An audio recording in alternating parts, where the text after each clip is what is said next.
129. 129 hut. So I'm going to take a few shots of this bridge.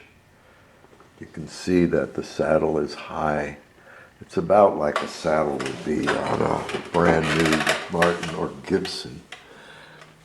At this point, out here it's taller because the fretboard is flat.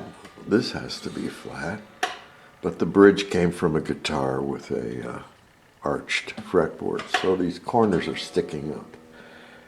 And you can see the strings are trying to push this thing over, and the angle of these strings, because the saddle is so high, it's trying to push the saddle over. Now I've got to raise that saddle up at least another 0.10 of an inch to get good string clearance. It's a little low right now.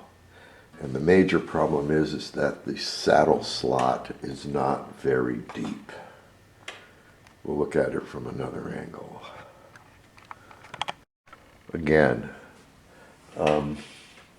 if I was to mark a line where the saddle is meeting the bridge, and I pulled the saddle out, you'd see it's only in there about a third of its height.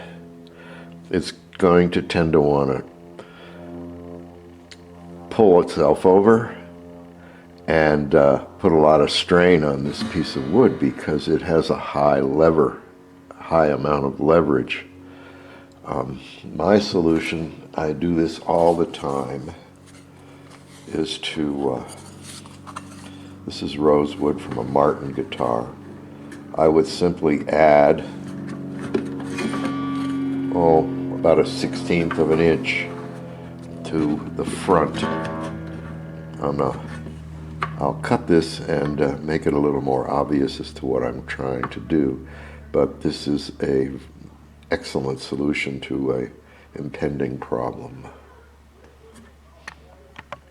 So I've added the piece, it's just sketched in. I put a little clear finish on this so that you can see that the color will match. They're both rosewood. I selected this piece of wood because it has a curve in it already, and it'll be blended a little bit more, but you won't notice it unless somebody tells you that it's been done. And I think we're going to have to do it. It's not that big a deal. I'll use epoxy and it'll take a few hours.